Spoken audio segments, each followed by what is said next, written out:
In Mizkif's terrible response video, he talked about going quote-unquote full demon time, which was such a weird thing to say.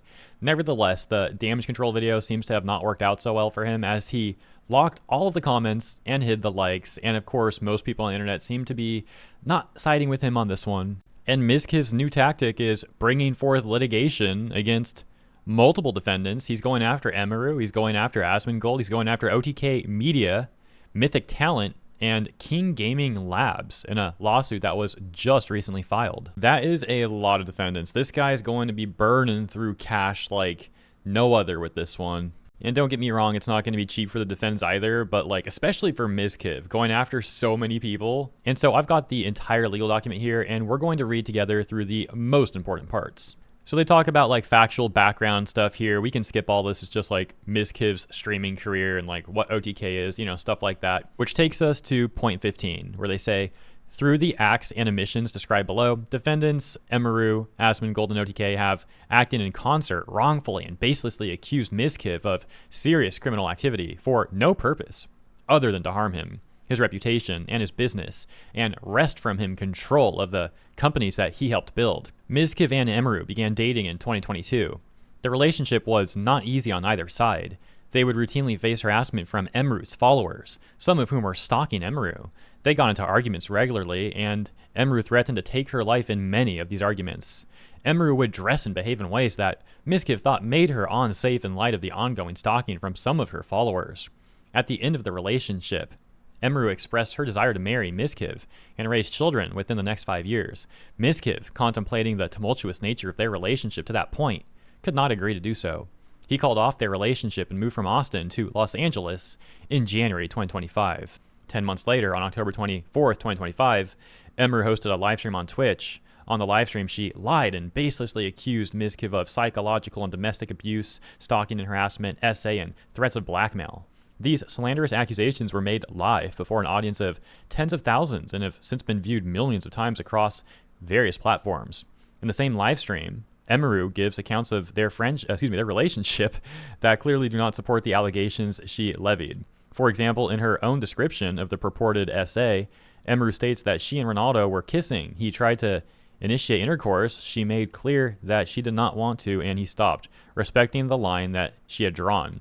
Nonetheless, she continued to defame Mizkif and portray him as a perpetrator of SA in a video she knew full well would be viewed by millions. That very same day, OTK sent Mizkif a letter purporting to terminate his interest in the company. OTK claimed it was entitled to do so based on the nature of Emiru's allegations. And then they talk about who Emiru is. We already know that. This letter asserted a number of purported breaches of the owner's agreement. No such breaches occurred. Nonetheless, OTK asserted that it was reclaiming Mizkif's around 1.1 million shares of OTK without payment. This letter further asserted Mizkif owed amounts in excess of $600,000 to Mythic for quote-unquote management fees relating to purported breaches that did not occur. Through OTK, Mythic demanded repayment of these allegedly owed fees. Further, the letter falsely asserted Mizkif violated his agreement with King referencing this defendant here, King Gaming Labs Incorporated. So once again, they say, further, the letter falsely asserted that Mizkif violated his agreement with King, purported to reclaim Mizkif's around 93,000 shares of stock in King, and demanded payment of around $296,000 as a result of purported breaches that, again, did not occur.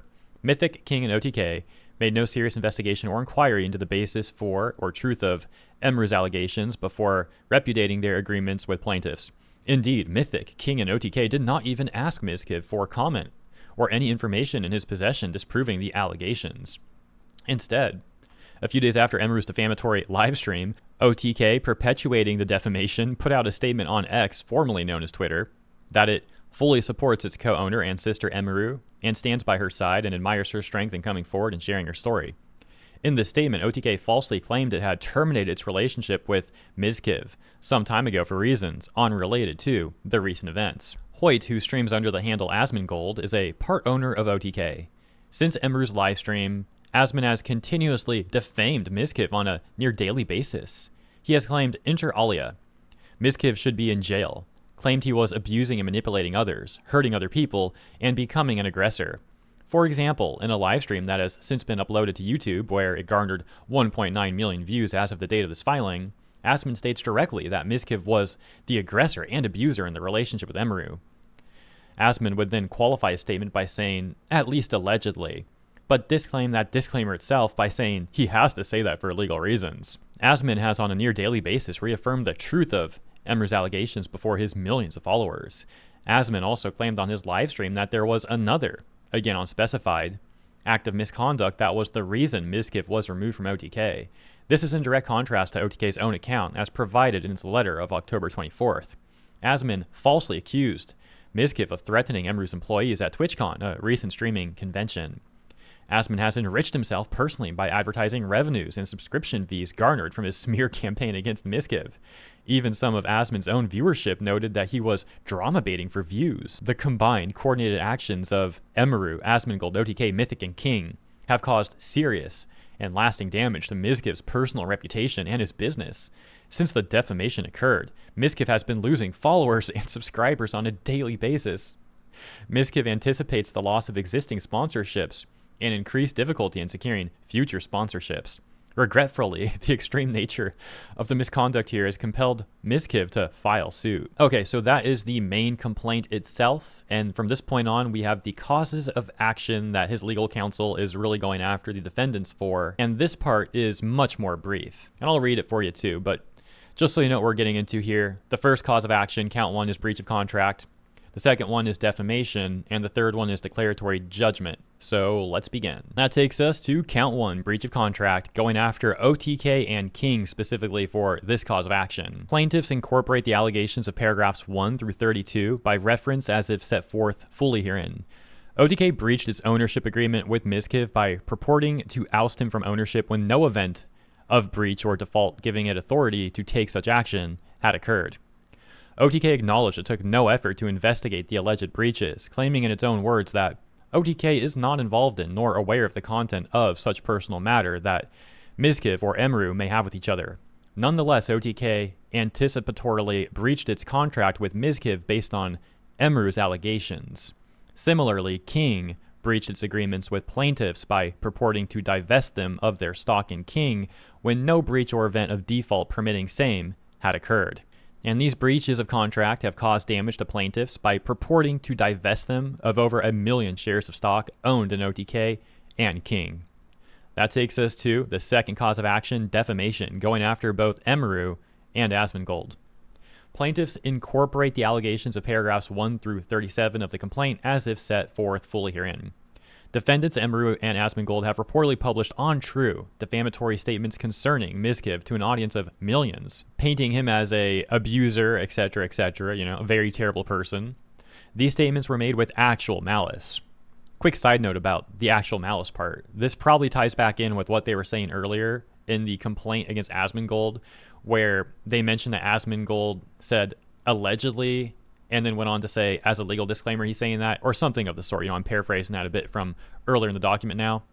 But the reason they probably added that was to try and build upon this actual malice part that they're expanding on in this cause of action. The reason this is so important in particular is because Mizkif, as a public figure, I believe would need to prove actual malice to have any shot at winning a defamation lawsuit. But of course, I'm not a lawyer. Maybe I'm wrong about all that. But I think I'm more likely to be correct about that than incorrect, at least according to my recollection of some of the information I learned when extensively covering, I should say, the Vic Mignogna lawsuit years ago. But yeah, obviously I'm not a lawyer, and so I'm going to keep my commentary very minimal as I read this, but that is one thing I did want to mention really quick. So now we'll continue where we left off. These statements were made with actual malice, they say. Emiru and Asmongold knew at the time that they published these statements that they were false. On belief and information, Emiru and Asmongold knew they stood to benefit from Mizkif's ouster from OTK, and the associated companies and coordinated the timing of their statements to maximize the injury inflicted to plaintiffs. These statements have caused severe damage to plaintiffs' reputation and business, and have caused severe emotional distress and mental anguish. And finally, that takes us to the last cause of action, count 3, declaratory judgment, this one going after OTK, Mythic, and King. Plaintiffs incorporate the allegations of paragraphs 1 through 41 of the complaint as if set forth fully herein. An actual controversy exists between plaintiffs OTK, Mythic, and King concerning the purported breaches that defendants allege plaintiffs committed and the efficacy of defendants' attempts to unlawfully divest plaintiffs of their interest in the companies. An actual controversy exists between plaintiffs, OTK and Mythic, concerning the amounts demanded by OTK and Mythic for unlawful quote-unquote management fees, which are neither due nor owing. An actual controversy exists between plaintiffs and OTK concerning the wrongfully accelerated promissory note, which OTK had no legal basis to make demand upon. The court has jurisdiction to issue declaratory judgment under 28 U.S.C. 2001 et seq. So those are the three main causes of action, and then he of course also wants attorney's fees to be paid for, which is just standard stuff. And then we have damages here. Plaintiffs have been damaged by the acts and omissions of the defendants in the following ways: reputational harm, loss of business goodwill, loss of earnings, loss of future earning potential, emotional distress, and mental anguish. With the final section here, conclusion and prayer. Wherefore, premises considered, plaintiffs Renato and Mizkif Enterprises pray this honorable court after trial enter judgment against defendants, awarding plaintiffs such damages as determined by the finder of fact, awarding plaintiffs reasonable and necessary attorney's fees, awarding plaintiffs pre- and post-judgment interest at the maximum rate allowable by law, declaring that OTK, King, and Mythic have no claims against plaintiffs, declaring that OTK and King's attempts to divest plaintiffs of their interests in the companies at issue were ineffective as a matter of law, and granting such other and further relief as to which plaintiffs may prove themselves entitled at law or in equity. So yeah, that's that. To be quite frank, it's kind of a short legal filing. Interesting. But yeah, as you guys know, I'm not a lawyer, so I'm not going to sit here like speculating and all that. You know, I shared my very brief opinion on like a few things in that filing, but I'll leave the rest to the experts. So let me know what you think in the comments. As always, thank you for tuning in. Have a great rest of your week, and I'll see you in the next one.